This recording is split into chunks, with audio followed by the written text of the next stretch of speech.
Всем привет! Вы на канале Kiwi Tour. И сегодня у нас будет очень интересный выпуск. Отправляемся в большое автопутешествие в республику Крым. Поедем мы из Сочи на автомобиле. Более 700 километров предстоит нам преодолеть. Уже проехали в районе 150 и решили сделать остановку. Здесь у нас наш помощник, штурман. Штурман, добрый вечер. Добрый вечер. Ольга Николаевна, вы должны знать ее по путешествию в город Владивосток. Кстати, кто не видел это путешествие, ссылка есть на нашем канале. Вот так, можно я покажу? Выглядит наш багаж. Здесь есть и персики, и напитки прохладительные, и личные вещи. И там также идет Ольга Владимировна и Сергей Алексеевич. Они тоже будут с нами путешествовать в этом автопутешествии, да. Едем мы в поселок, который называется Утес. Расположен он рядом с Алуштой. И оттуда мы уже будем двигаться в другие курорты. Я думаю, посетим и Ялту, и Судак. В общем, это уже все по пути следования. Поэтому едем дальше.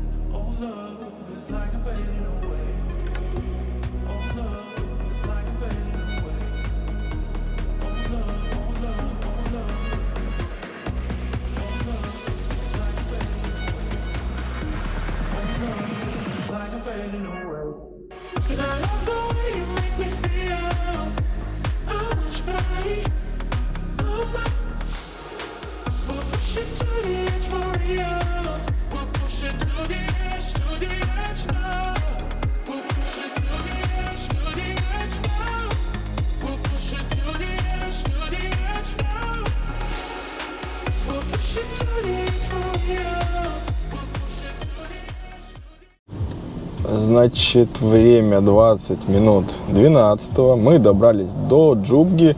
И здесь классика этих мест.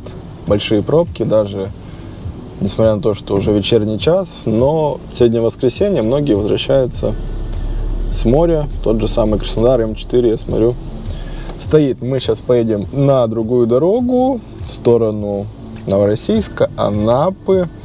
Выехали мы в 7 вечера, и вот до Джубги добрались 11:30, можно сказать. Дальше поедем без пробок до Крымского моста. Там посмотрим, какая обстановка дальше.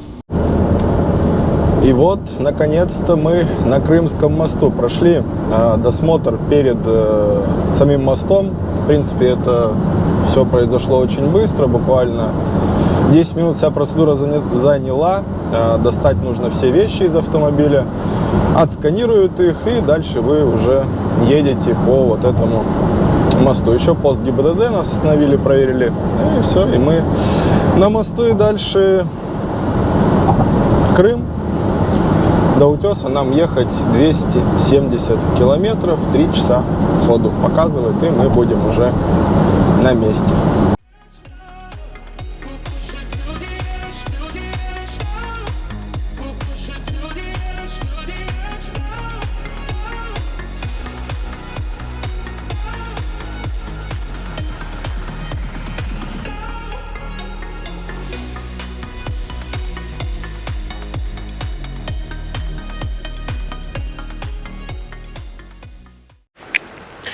Итак, время 6:30 местного времени, и мы добрались до нашего места назначения, поселка Утес. Несколько раз блуждали слегка, GPS и интернет здесь глушатся, поэтому найти было не с первого раза. Место очень красивое, но вот с парковкой сейчас решаем вопрос. Заселяться, отдыхать. Общий километраж, сейчас посмотрим, сколько мы проехали за рулем. 12 часов почти, со всеми остановками. Проехали мы сейчас 750 8 километров составил наш маршрут. Сейчас заселяться. Что-нибудь будем делать. Итак, рум-тур. У нас категория люкс с видом на море. Отдельная спальня. Потрясающий просто вид на море. Терраса.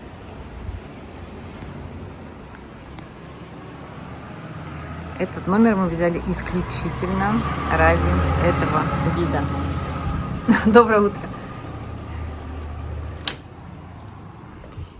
И гостиная. Здесь диван, кресло. Диван нам уже постелили как кровать. И тоже здесь выход на балкон. Телевизор в каждой комнате. И санузел. Все очень чисто. На видео это прям хорошо видно. Ну вот мы и добрались до места нашего первого базирования. Впечатления очень положительные от Республики Крым. Кругом вот эти горы, очень много зелени, кипарисы растут, море мощное здесь. Поэтому первые впечатления однозначно классные. Из необычного, что хочу отметить, когда мы переехали Крымский мост, перестал работать телефон. Вот он у меня сейчас работает, но горит роуминг. Предложили, у меня мобильный оператор МТС, предложил подключиться в роуминг к местным мобильным операторам, но дополнительной платы за это не взимается. Вообще связь, она достаточно глушится здесь сильно, GPS также отваливается постоянно, поэтому мы вчера немного поплутали. Здесь заправки сетевых «Газпром», «Лукойл», «Роснефть» здесь нет, здесь тоже свои заправки, это «Антал» и «ТЭС» я видел, хорошие заправки, есть все.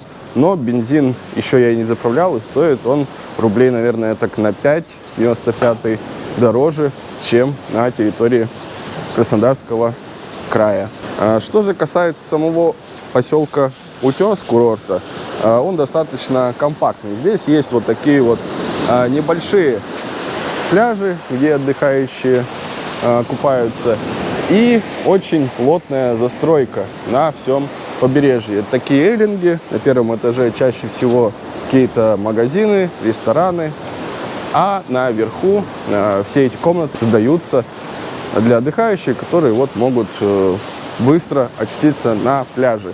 И всего таких улиц, которые расположены выше туда, 3-4. Мы живем на второй улице, но очень быстро также можно попасть на пляж. Вчера ходили какое-то кафе, ели шашлык, уровень цен, я скажу, схож с Сочи. Плюс-минус такое же ценообразование. Единственное, меня удивили местные фрукты, то есть тот же самый инжир продавался в диапазоне там 300 рублей. Одна женщина даже за 700 рублей хотела его продать, хотя в Сочи сейчас сезон. Я покупал последний раз за 150 рублей. В Абхазии его тоже самая история и с персиками. Брал абхазский персик 150 рублей, здесь 350-500 рублей. Но курорт маленький, я думаю, конкуренции мало. Дальше мы поедем в сторону Ялты, Алушты, Судака. Посмотрю, отличается ли ситуация там. Видите, пляжи, они такие достаточно очень узкие. И сейчас людей нет, сейчас раннее утро, в районе 7 утра. А вот в обед я вчера был, здесь, конечно, полный аншлаг. При том, что это сентябрь, бархатный сезон, люди уже разъехались. И как бы не знаю, что здесь происходит в летние месяца. Так вот, этот курорт в основном, я так понимаю, что это рассчитан он на пляжный отдых. Из какого-то еще развлечения здесь есть замок княгини Гагариной, расположен в этом поселке. Может быть, и прогуляемся до него со временем. Вот такая утренняя атмосфера. Очень красиво, конечно, здесь происходят закаты. У нас отель как раз расположен в эту сторону.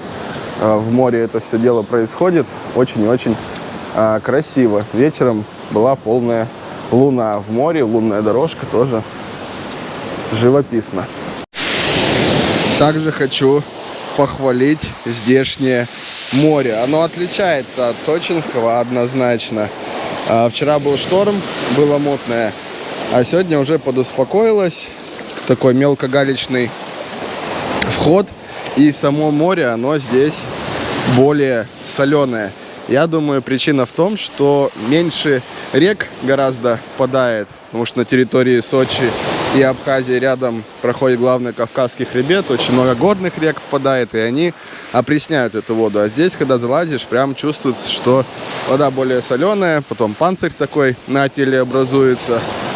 Ну и скалы, то есть здесь, видите, рядом прям в таких бухтах большие образования, и формируются, можно сказать, лагуны. Море мне однозначно здесь пока что нравится даже больше, чем в Сочи. В принципе, Сегодня едем в Алушту нашей дружной компании. Будем гулять, смотреть достопримечательности. Приехали в центр Алушты. Здесь, конечно, совершенно другой вайб. Здесь такая уже оборудованная, очень большая набережная.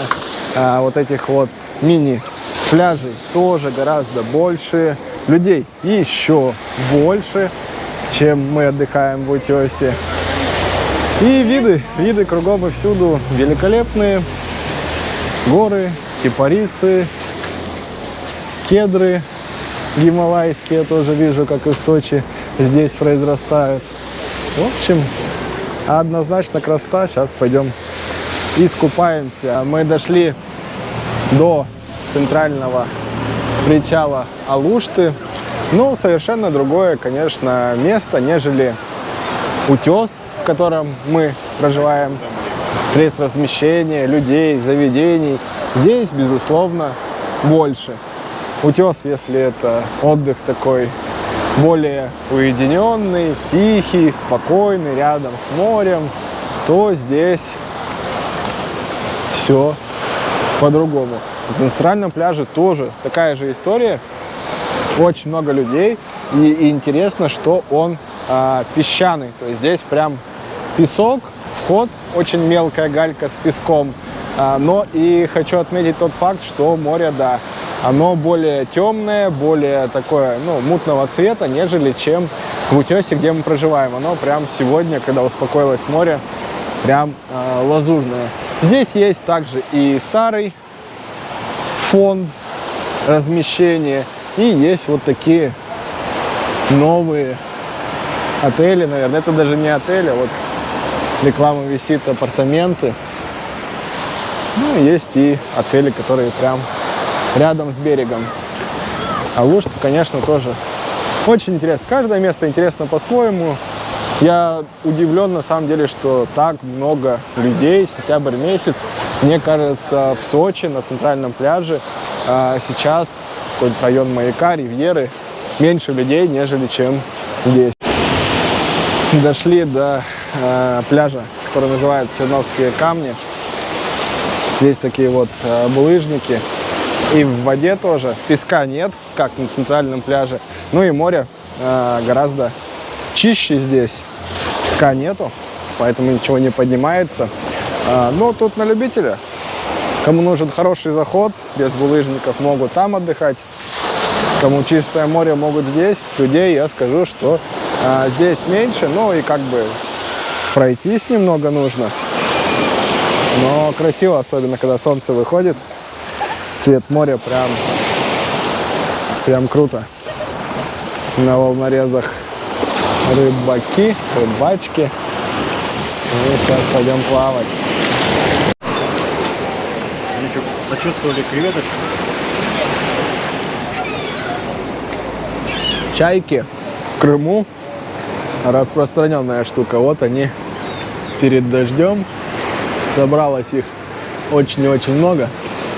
И кружат. Ребята здесь вон подкармливают их доеденной пиццей. Вот они прилетели. Прогуливаясь по Алуште, встретил вот такое упоминание. Здесь снимался фильм.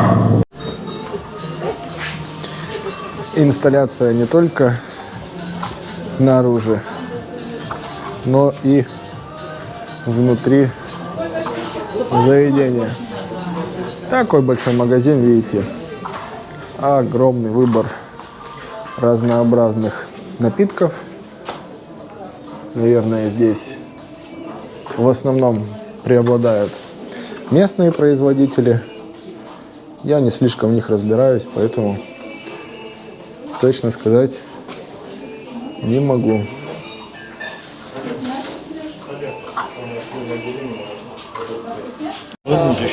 Зашли в заведение Сиа Бар, называется. Вот такое плато, рыбный базар называется. Здесь сарган, ставрида, барабуля и луфарь. Вся черноморская рыба. Как вам? Красота. Ждем. Сергей Алексеевич. Еще 2 пива бесплатно. Да, немаловажный бонус вот такой вот красивому блюду. В Алуште очень протяженная приморская набережная.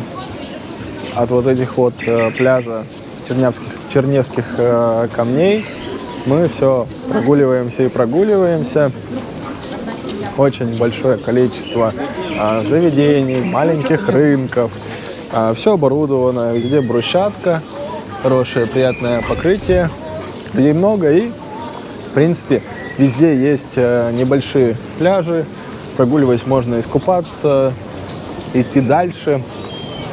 В нежаркую погоду это, конечно, отличное времяпрепровождение. Мы с самого утра уехали в Алушту, и время уже в районе часов 3. Мы все вот ходим, гуляем, дышим морским воздухом, наблюдаем чудесные виды. Прям очень-очень классно. Мне нравится в Алуште.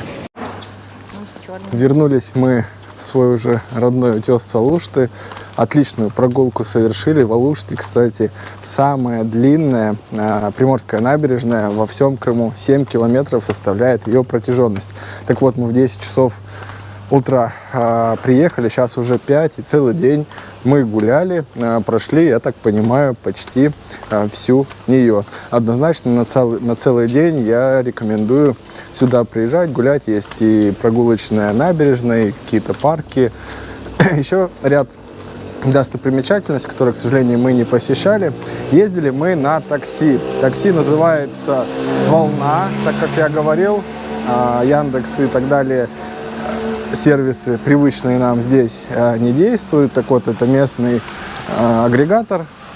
Также есть приложение, скачиваешь, и можно заказать автомобиль. 800 рублей и туда, и обратно наша поездка стоила.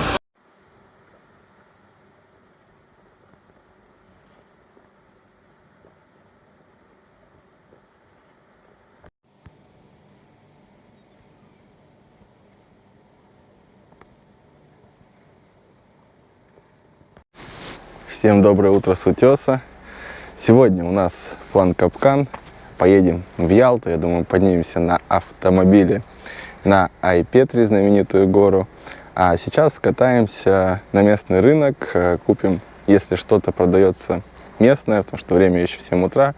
Не знаю, со скольки здесь начинается активность на рынках, но поедем посмотрим. Вот в таком пятаке удалось поставить машину, потому что говорю, что с парковками большая проблема. Это самый край поселка, здесь какие-то вот строятся жилищные комплексы, ну а виды просто закачаешься здесь. Сейчас там вдалеке с гор с ним спускается или туман, или какая-то низкая облачность. Море тихое, спокойное, светит солнце, людей мало. Просто красота Крыма. Та-дам! Чудесное утро на утесе. С утра, как всегда, мало людей. Съездили мы на рынок для местных. Там адекватные цены. То есть инжир 100 рублей, помидорки, огурцы тоже в разумных пределах, 150 рублей. Купили еще персика именно местного. 200 рублей тоже адекватная цена, зелень, в общем, все есть. Но единственный момент, что надо, да, подниматься, мы на машине. Если ты просто так приехал сюда отдыхать, ты пешком на такси, смысла ехать нет. На машине, да, буквально 10 минут туда, 10 минут обратно, и мы купили уже местных продуктов. Сейчас позавтракаем и поедем в Ялту. Значит, мы двигаемся по интересным местам Крыма. На Айпетри мы решили сегодня не ехать, потому что в горах очень облачно, передают осадки, поэтому на ближайшие дни переместим эту локацию. По пути проезжаем Массандру и решили заехать посмотреть дворец 19 века. Одно время он даже принадлежал императору Александру III. Сейчас пойдем прогуляемся. Остановились, там такая парковка. Дальше якобы начинается пешеходная зона, но это как во многих курортных городах. Кому-то можно проехать, кому-то нет. Есть электромобили, за 200 рублей могут поднять в этот дворец. Мы решили прогуляться пешком. 900 метров, судя по указателю, идти подъем в горку. Ну, местность гористая, холмистая, в принципе, как и везде здесь. Возле замка шикарная территория находится, ну и само сооружение сквозь века выглядит просто бесподобно. Недавно мы смотрели фильм «Тайна трех сердец», снятый по произведению одноименному Джека Лондона, российский фильм. Многие сцены снимались именно в этом замке. Это тоже определенный интерес вызывает, безусловно. В самом здании проводятся экскурсии по расписанию, но внутрь мы желания большого идти нет. По стороны посмотрим, прогуляемся вот по этой парковой территории. Это, конечно, интересно осознавать, что когда-то император Российской империи проводил здесь время. Ходил по этим же дорогам, любовался этими видами, дышал этим чудесным воздухом. Здесь, кстати, да, вот установлен бюст в его честь. Поэтому место, когда тем более двигаешься по пути в Ялту, заехать, посмотреть, мне кажется, однозначно можно. Ну и кому особо интересно, конечно, могут пройти экскурсию. Здесь находится касса, приобретается билет и уже полноценное погружение во всю эту историю. Такие статуи и парковая зона на входе. Очень красиво.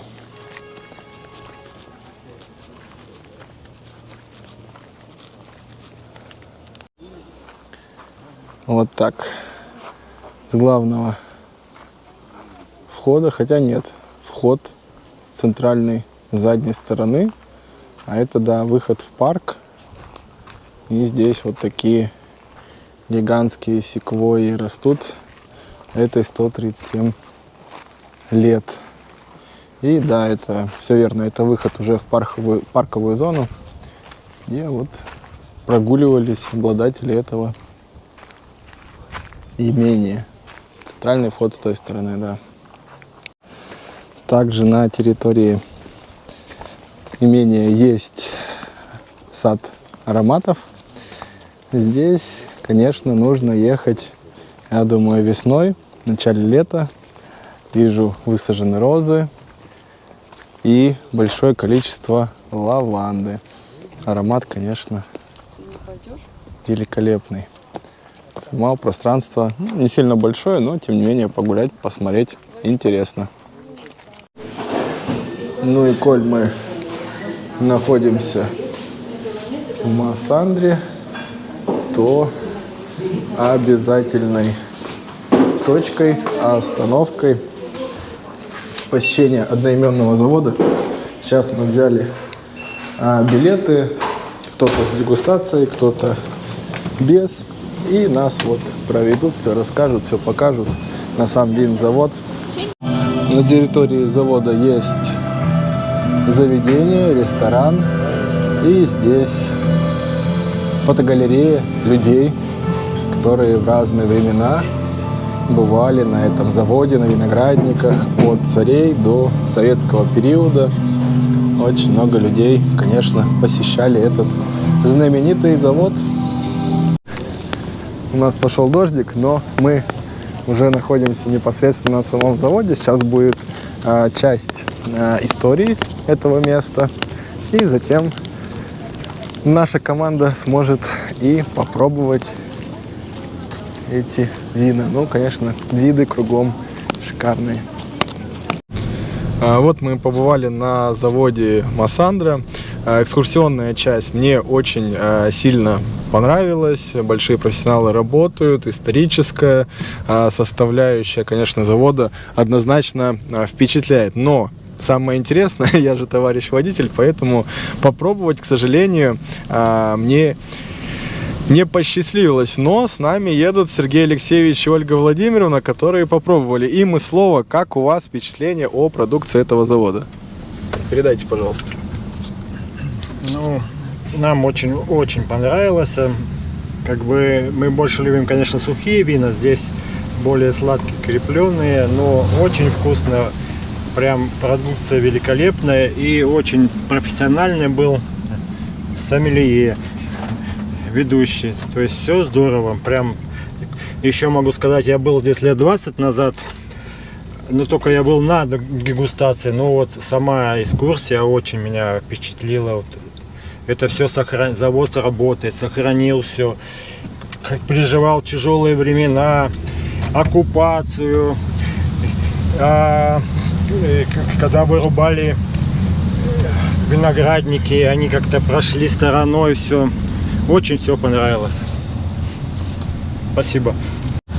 Очень познавательная была у нас экскурсия, очень хорошие гиды и на дегустации, и на экскурсии, и интересные вина. Мы, конечно, не совсем привыкли к таким винам, но при правильном экскурсии они заслуживают и дегустации, и вот купили мы эти вина. Спасибо. Заехали в курорт, называется Гурзуф. У нас идет дождь, и решили отобедать в заведении, называется Мираба. Вот, с такими чудесными видами, море немного грязное, потому что прошли дожди, и здесь реки впадают.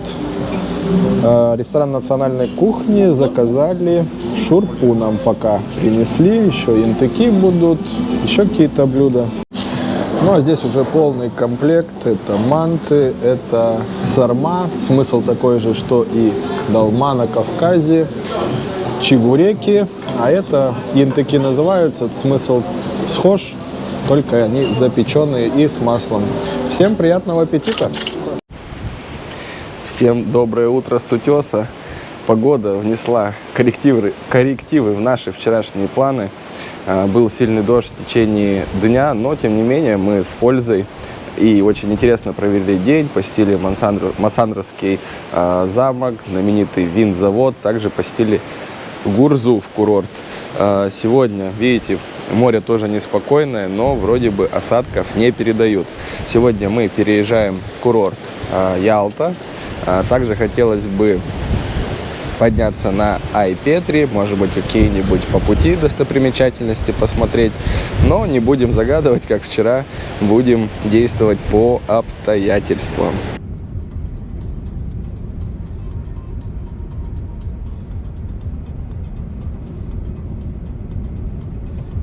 Ну и вот мы доехали уже до Ялты и сразу, потому что времени еще рано, заселение с 2 часов, решили подняться на гору, которая расположена в окрестностях, Ай-Петри называется. Можно подняться на канатной дороге, и также есть возможность подняться на автомобиле, ехать от Ялты с ворот на Бахчисарайское шоссе. 22 километра дорога вверх поднимается. Навигатор показывает, в районе часа займет путь.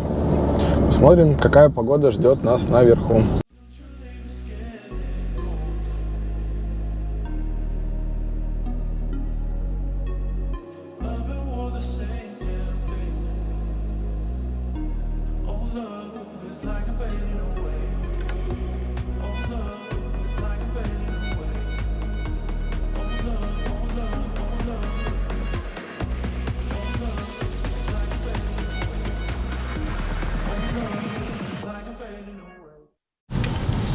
Ну и вот мы проехали примерно 10 километров, показывает, что 14 осталось до смотровой, и поднялись уже на уровень облаков. Туманы, испарения, может быть и такая низкая облачность уже здесь. Виды, конечно, очень-очень красивая, живописная дорога. Покрытие, в принципе, хорошее, я так понимаю, оно свежее, потому что местами его делают, таблички стоят, поэтому ехать комфортно на автомобиле.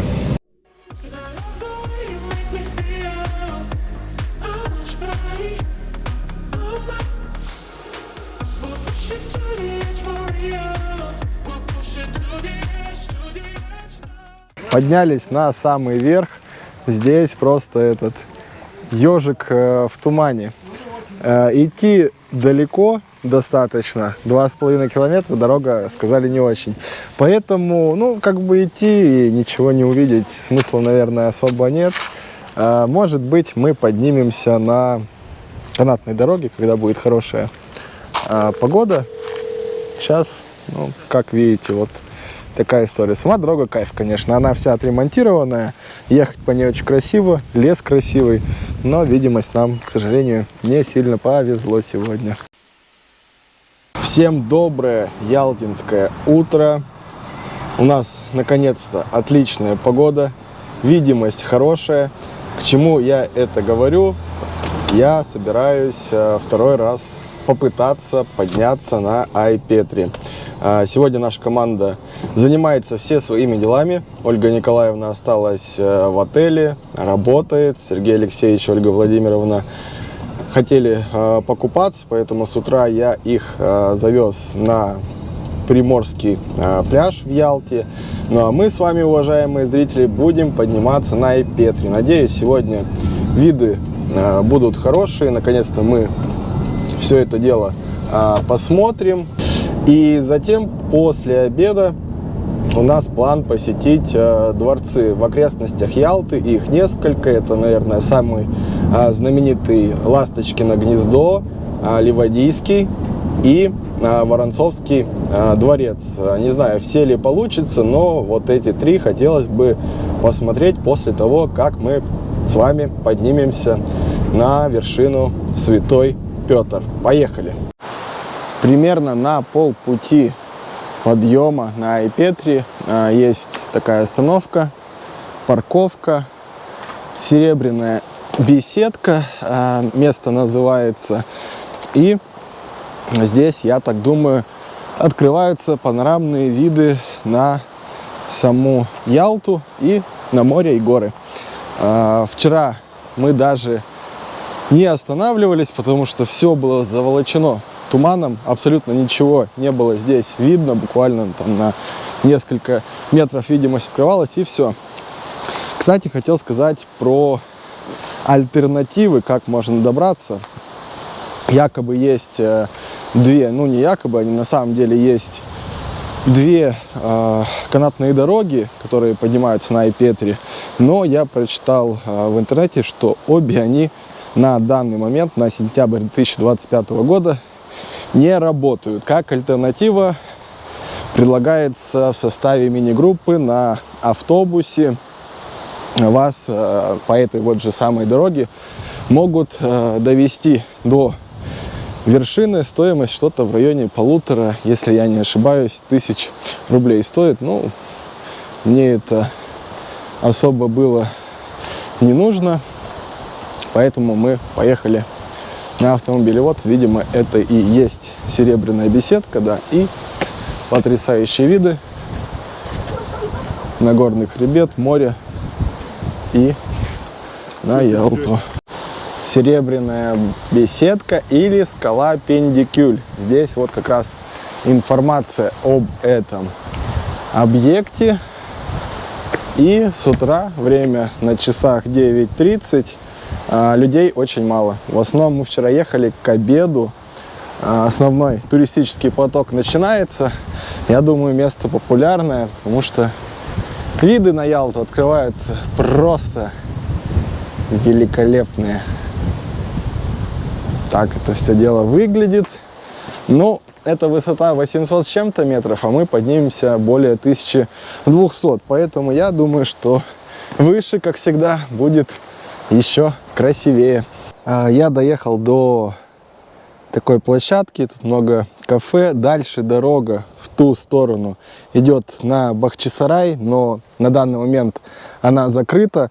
Автомобиль у меня очень низкий. До смотровой площадки, до начала канатной дороги 2 километра. Вот такая дорога, местами разбитый асфальт, поэтому на машине я не поеду, я пойду прогуляюсь пешком.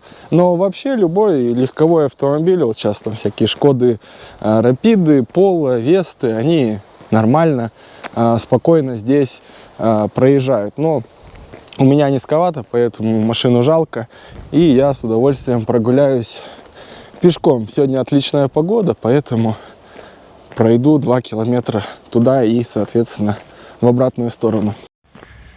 Идти кайф. Дорога отличная, погода отличная, виды просто помрачительные. Вот там впереди уже открывается вид на зубцы IP3, там же находится подвесной мост. Я думаю, сейчас, если он работает, мы дойдем до туда. Ну что, добрался я до верхушки. Времени, ну, минут 20-30, наверное, заняла у меня прогулка. Сейчас посмотрю, действительно ли закрыта канатная станция. И потом, я думаю, я вот схожу вот туда. Там еще какая-то канатная дорога есть. По мосту этому подвесному можно прогуляться. В общем, здесь смотровая, я так понимаю, и все. Основная приколюха находится там. Там Ялта. Тут надо смотреть по карте, я даже не знаю. Канат когда стоит, не работает. А так, конечно, на ней прокатиться, я думаю, это очень красиво. Но, к сожалению, не работает. Ну ничего, пойдем посмотрим туда вверх, что там за история находится. Значит, на входе вам дают вот такой билет на посещение заповедников Крым. 350 рублей он стоит, и на вершину IP3 можно подняться. Кстати, по этому же билету на обратном пути я заеду на водопад. Название, к сожалению, вылетело из головы, но он является самым большим, я так понял, вообще в Крыму. Но я понимаю, что сейчас сезон, конечно, осень, водопады все высыхают. За водопадами нужно в начале лета, весной ехать. Ну и здесь вот такая тропа. Лучше одевать подготовленную обувь в сланцах, сандалях. Здесь, конечно, будет не очень комфортно. Метров 200, я думаю, набор высоты здесь нужно преодолеть. Ну что, вот я и добрался на высоте 1234 метра над уровнем моря. И здесь открывается красивейшая панорама на море, на горы, на Ялту.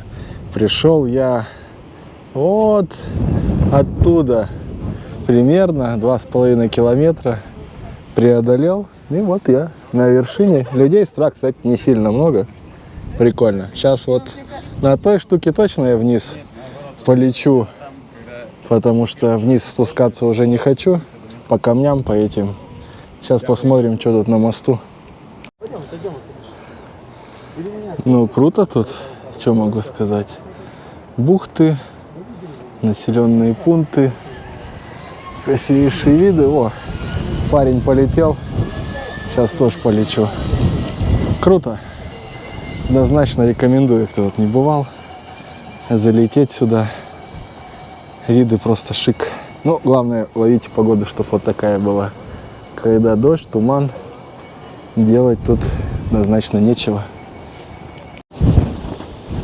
А вот так можно прогуляться, но я что-то не сильно хочу. На канатке полечу. Оп. Все, поехали. Поехали. Поехали.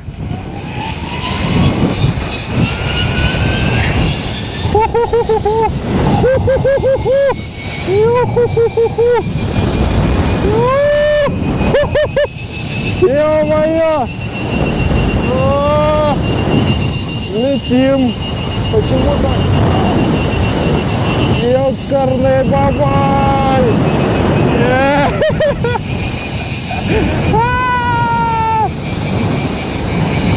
Ну, в принципе, нормально. Не так уж и страшно, как казалось вначале. В конце мы замедляемся слегка. В принципе, кайф. Вот там, да, вначале было... Оп. Оп, спасибо вам. Оп. Сейчас кнопочку отожму. О, на самый верх, да? О. Ну, штука интересная, могу сказать. Пощекотать нервы. В районе минуты, наверное, летел. В начале, да, там максималку скорости достигает. Меня еще, не знаю, так всегда или нет, развернуло назад. Ты не видишь, куда летишь. И немного страшновато. А потом уже, да, скорость снижается. Ты привыкаешь к этой штуке и не так страшно. Но, в общем, кто будет на iPetri, эту вещь я однозначно рекомендую. Быстро, весело, задорно и не идти по камням вниз, поэтому штука классная. А вот я спустился. Минут 25, я думаю, назад еще быстрее. И вот в ту сторону идет дорога на Бахчисарай, но, как я уже говорил, она закрыта. И канатная дорога закрыта, и вот эта дорога закрыта. Здесь такой большой пятак. Видимо, сдается жилье и в аренду, и кафе, и рестораны есть, экотропы какие-то, маршруты пешие здесь находятся. Также там находилась на iPetri Ялтинская пещера. Ну, пещера я не слишком люблю, поэтому не стал ее посещать. Сейчас я еду на водопад, посмотрим, что за чудо природы здесь. Начало тропы. Ичан-Су водопад называется. Высота 114 метров. Очень высокий, скажу я вам. Всего 150 метров до водопада. Такая оборудованная тропа. Но высота меня, кстати, удивила. 114 метров. Это выше очень многих водопадов в Сочи, даже выше самого большого Поликаря, если память мне не подводит. Ну, я понимаю, что сейчас мощности, конечно, не увидишь. Ну, вот и весь водопад. Надо приезжать весной, тогда, да, я думаю, вот с самого верха мощная струя бьет. И это выглядит уже, конечно, совсем по-другому. Ну, идти недалеко, тем более, если на iPetri вы поднимаетесь. Входной билет единый. Это национальный парк, как и в Сочи. Такая же история. Приобретая один билет, вы можете посещать несколько объектов. И вот этот водопад и iPetri единый билет. Поэтому зайти можно, идти недалеко. Ну, а весной must have место для посещения. Уже даже входная группа, конечно, вызывает восторг и удивление. насколько масштабно все здесь построено. Вручную, 19 век. Столько лет оно стоит, это, конечно,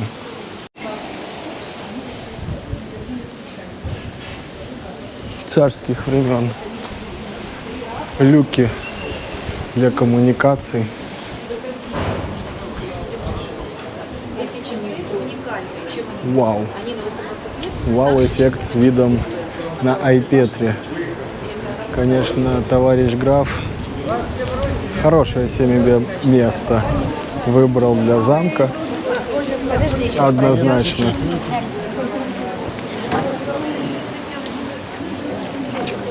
Круто. Очень-очень круто.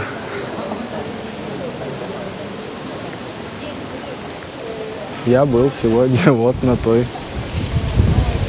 макушке. А сейчас уже здесь.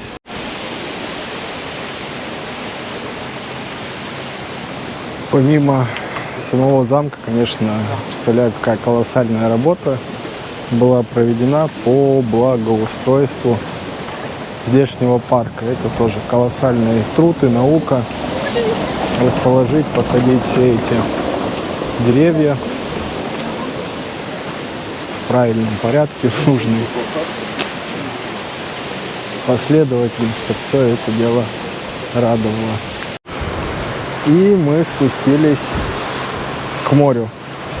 Думали, что отсюда будет хорошо видно сам замок, но нет, все зеленое, все скрывает. Ну или, по крайней мере, мы не нашли такую вещь. Виды, конечно, просто шикарные. Такая бухта, булыжники, туда и Петри, этот парк. А вверху еще какие-то озера есть. Ну, я смотрел видео ребят, которые были здесь. Озера, ну, стандартные, как бы там где-то рыбки, где-то черепашки плавают. Туда, наверное, мы не пойдем. А так, конечно, место очень красивое. И если спускаться к купальням, если выражаться сленгом прошлых времен, здесь есть такая прогулочная, можно назвать ее набережной даже. Открываются очень красивые виды на скалы, на море. И вот с верхних озер, водопадов идут такие каскады. Сегодня видели водопад, мне кажется, в нем даже меньше воды, чем вот в этих. Все максимально чисто, красиво, облагорожено. Гулять здесь определенно классно. Кто не любит прогуливаться, на входе в парк есть такие электрические машины, и можно сесть, и вас прокатят за дополнительную плату. Но я рекомендую всем однозначно прогуляться здесь. Вот, прогуливаясь по этой дороге, мы поднимаемся вверх, и здесь вот частично видно сам замок. Не весь, конечно, но с обратного фасада открываются такие вот виды. Очень много магнолий, платанов, кипарисов здесь растет, лаврового листа, чего только не встретишь. Мы приехали уже после обеда, время 4 часа, а билеты продаются до 3 часов. Есть возможность посещать непосредственно внутри этот замок. После 3 часов билеты уже в кассе не продаются, поэтому внутрь мы, к сожалению, не попадаем. Но выглядит все, конечно, очень интересно. Внутри побывать хотелось бы тоже. Ну, и так, красота. Сейчас мы идем к визитной карточке всего Крыма, замку Ласточкино гнездо. И вот самое печальное, что здесь происходит такая же абсолютно тема, как и в Сочи. Возле самых красивых мест, не только про это я говорю, а ты уже поездил по Крыму и понимаю, начинают строить новые дома, жилищные комплексы, вырубать растительность, сносить затем по сочинской схеме, сносить все исторические сооружения и строить гигантские высокие жилищные комплексы, муравейники. То есть я вот представляю, раньше здесь люди прогуливались, были парковые зоны, сейчас просто заборы, и сейчас будут шлепать здесь жилищные комплексы. Это на самом деле очень и очень печально. Это касается и Ялты, и вообще очень многих других мест. Даже в том же самом Утесе мы отдыхали, вроде бы, казалось бы, маленький поселок, там тоже гигантские дома начинают строить. Вот такая живописнейшая бухта. И здесь будут пилить огромный какой-то жилищный комплекс. Сейчас пойдем. Мы уже подошли к этому. Такой рынок, небольшой, кафешки всякие на входе. Ну, обычная туристическая классика. И здесь уже вход в гнездо. Входной билет стоит 200 рублей просто посмотреть, 300 рублей с посещением. Только первый этаж открыт для посещения. Мы посмотреть со стороны зашли. Ну, конечно, бухта и виды здесь великолепные. Красота. Построен он в начале 20 века. Самая красота оттуда. Ну, само сооружение после, честно сказать, Воронцовского дворца не вызывает вау-эффекта. Тут больше вот именно со стороны места. И вот именно так ты его, ну, не так видишь. То есть со стороны моря только возможно во всей красе его рассмотреть, как вот оно выглядит на всех фотографиях про Крым, только со стороны моря. Так ты вот подходишь, его полностью увидеть, в принципе, ты и не можешь. Частично все это дело. Это надо именно вот со стороны моря плыть, тогда что-то, может быть, и интересное будет. Но бухта очень крутая. Подсветочка. Вечером, видимо, все это дело освещается. Блин, но виды бомба. Просто бомба. Цвет моря. Супер. Сейчас перед нами большая группа уехала на автобусах. Я не представляю, когда здесь так много людей, как они здесь вообще, в принципе, могут подразойтись. Тут прям максимально узко все. А мы шли, просто нескончаемый поток людей был. Большие автобусы, вот эти экскурсионные, они, конечно, ходят здесь. Там по кругу можно обойти. Ну и здесь такой мини-пятак, с которого, ну, в принципе, те же самые фотки, те же самые виды открываются. Ну, прикольно. Всем доброе крымское утро. Сегодня мы едем из Ялты в Судак. Еще один курорт мы посетим. Вчера насыщенный день был в Ялте. Я посетил и Айпетри, и дворцы, Ласточкино гнездо, Воронцовский дворец, Ливадийский еще хотели заехать, но GPS отвалилось, не туда нас завела, а время уже было к 6, он закрывался, поэтому поехали домой. Очень довольны. Сегодня едем в Судак. Дорога, по которой мы едем, очень живописная, она идет прям вдоль побережья. Видно море, виноградники.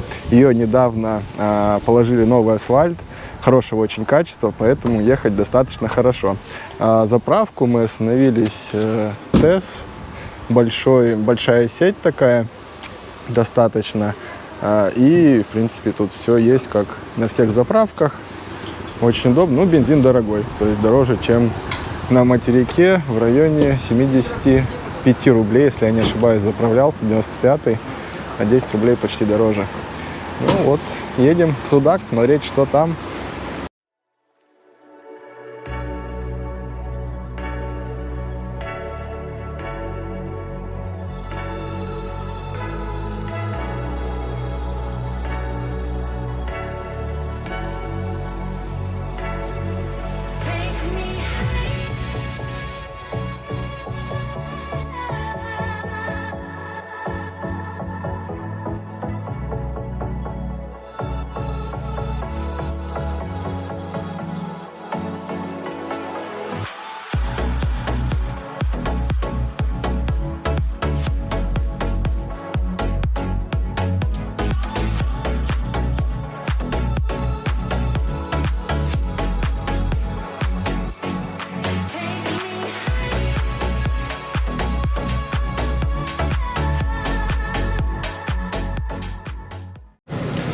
Добрались мы до Судака. Дорога это, конечно, очень живописная. Виды открываются просто бомбические. Где-то какие-то бухты, горы, очень много виноградников по пути. Поэтому, если думаете ехать, я обязательно рекомендую ее. Доехали до Судака, живем вот в таком гостевом доме. Тут интересное название улиц, художников, кузнецов, мореплавателей. Мы на Пекарей живем. Сейчас пойдем размещаться и прогуляемся, я думаю, по городу. Мы заселились в самый конец Судака. Здесь слева гора, пеший маршрут есть. Въезд был достаточно далеко, в районе 8 километров. И здесь очень большое количество гостевых домов. Они прям здесь кругом и всюду здесь. Дороги, к сожалению, не асфальтированные. Слегка дует ветер, пыль кругом. Мне чем-то напоминает. Это наше побережье кавказское, наверное, поселок Алахадзы. Кто бывал в Абхазии, может что-то аналогичное здесь увидеть.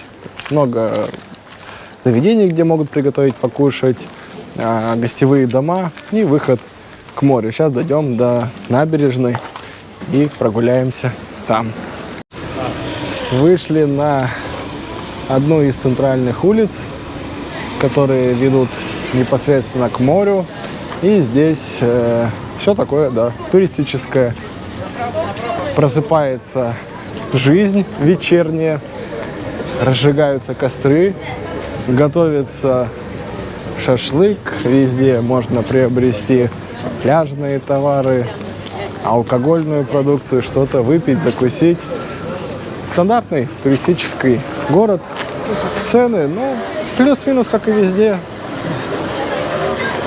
Как и в Сочи, как и везде на Черноморском побережье. Те же самые рыбки, которые могут обглодать вам ноги. Все это есть. Сувениры и все. Кстати, здесь есть аквапарк. Вот прямо находится.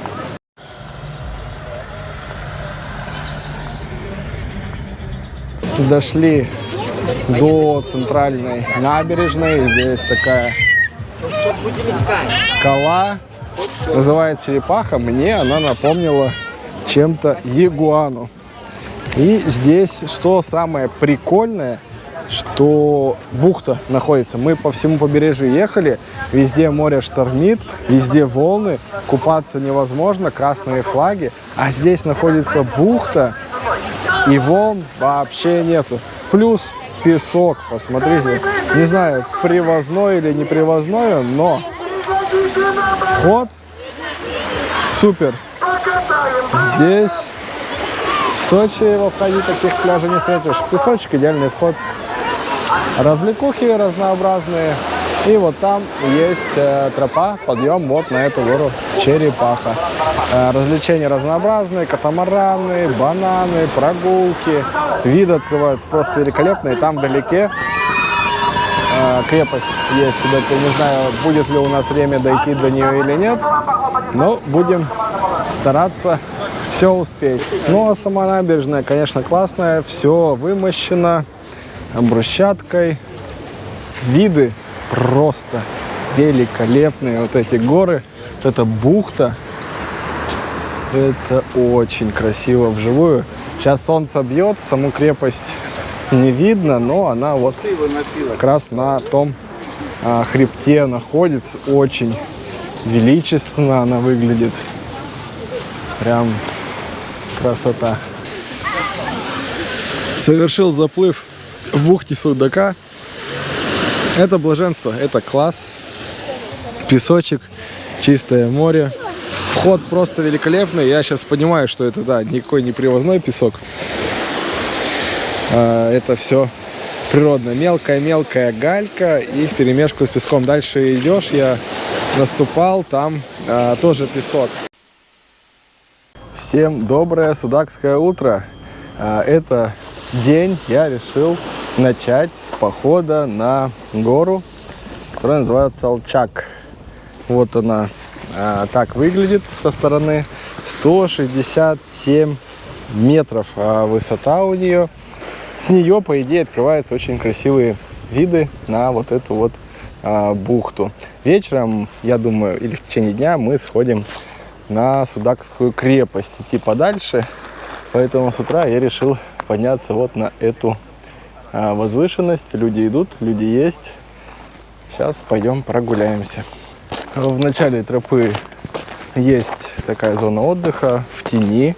С утра она находится. Есть мангальная зона. Я так понимаю, что это даже все на некоммерческой основе. То есть все бесплатно. Проход тоже бесплатно. И помимо самой горы также есть штольня.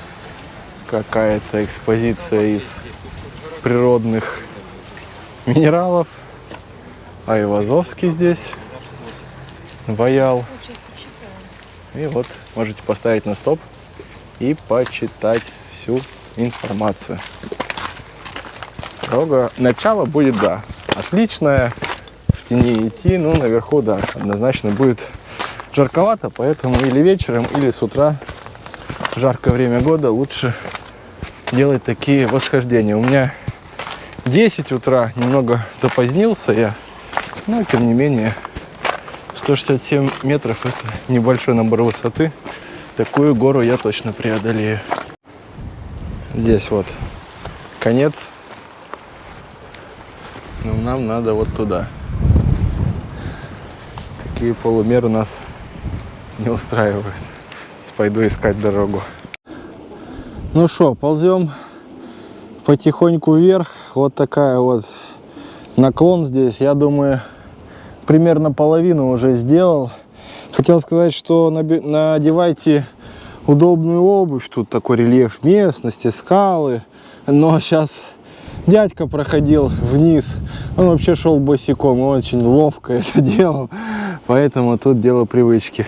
Ну, что могу сказать? Классно, но всем ли это подойдет? Вопрос. Все в основном ограничиваются походом вот по этой оборудованной тропе. 200 метров прогулялся, красиво. А наверх, ну, я никого не вижу. Может быть, я иду не той стороной, не той тропой, но на самый верх поднимусь, пойму. Ладно, надо идти дальше. Ну что, добрался я до вершины. Минут 20 у меня поход этот занял. Недалеко, не высоко. Открываются виды чудесные. Тут ветрище просто сносит меня. Там вдалеке, я так понимаю, видно даже Ялту, Айпетри. А вот этот мыс, это, я так понимаю, что это Меганом. Тропы нету, буду как-то спускаться. Еще меня очень заинтересовала вот такая штука. Здесь я случайно сел и нашел Ориент БТЦ или ВТС. Пишите, пожалуйста, в комментариях, что это может быть. Я уверен, что среди подписчиков канала очень много эрудированных людей. Я, честно, не знаю, что это такое. Единственная ассоциация у меня идет с телеграфом, столбами, но вряд ли это они. Поэтому напишите, пожалуйста, в комментариях, кто знает, что это такое. Спускаюсь, и здесь еще такая вот достопримечательность, арка природная. И здесь другая тропа, вот она более популярная, все проходят по ней. Я пошел по какой-то дикой части. Ну, здесь, в принципе, не сказал бы, что гораздо лучше подниматься. Здесь вообще покрытие песок, поэтому катишься постоянно. Там было комфортнее. Но такая альтернатива тоже есть. Мне больше по камням понравилось подниматься. Примерно час заняла вот эта вот история с подъемом и спуском горы, которая расположена сзади. И здесь я сразу вышел на Приморскую набережную. После подъема сейчас искупаюсь.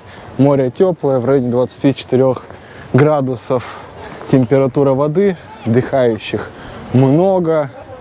Прям мне, опять же, повторюсь, но напоминает чем-то Адлер. Тут именно вот такой пляжный, знаете, отдых, курорт. Сейчас скупаюсь, поработать, дела поделать, и после обеда уже пойдем на вот эту крепость, основную такую достопримечательность, я так понял, одну из главных здесь. Ну что, вот мы подходим непосредственно к крепости. Всю набережную прошли. Километра 2 наш путь занял. Шли мы время 3 часа, жарко, конечно. Прям жарко. С утра я ходил на гору, было комфортнее. Ну, в любом случае, пойдем на самый верх, я думаю. Посмотрим, что за сооружение и какие виды открываются оттуда.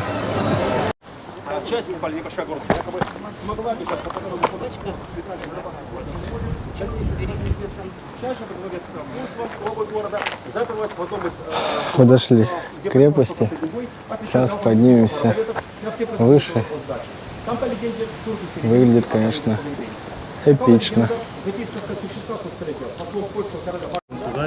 Входной билет стоит 350 рублей. Дается вот такой талон нумерованный. И здесь есть маршрут, схема этой крепости. Построена она генуэзцами, но вообще до этого здесь фундамент клали еще и другие империи. Начиналось все, я так понимаю, с Боспорского царства. И, конечно, по сей день это выглядит монументально, величественно. Меня ждало расстройство. Подняться до вот самой верхней штуки невозможно. Встретил работника на самый верх. Говорит, подняться не представляется возможности. Но очень это интересно. Вот сдалека вот эта трава колышется так. И мне напомнило это сцену из фильма «Гладиатор», когда Рассел Кроу возвращался в свою разграбленную деревню. Да и вообще вот пейзажи очень напоминают какие-то античные, римские, греческие, турецкие. Строили эту крепость потомки римлян, генуэзцы. Вот этот вот финальный вариант, который мы сейчас с вами видим. Ну, конечно, да, это классно побывать здесь, прикоснуться к истории и такие вот виды наблюдать. К сожалению, камера, конечно, не может передать тот масштаб, ту красоту, те краски, которыми одарен человеческий глаз. Сделана сама крепость из местных пород. Песчаник, известняк встречается. Вот белый на амбразурах. И что-то еще, что есть в этих горах. Весь материал, конечно, брали здесь рядом. Дошли до Георгиевской башни. Здесь музей, выставка, точнее, орудий пыток, но входа нет. И вот раньше, да, вот проход был до самого верха. Сейчас, к сожалению, закрыт, но, тем не менее, отсюда открывается опять-таки шикарная панорама. С утра мы смотрели с противоположной стороны. Сейчас смотрим с этой. Красота. Что тут еще можно сказать? Очень величественно и красиво. Как вам?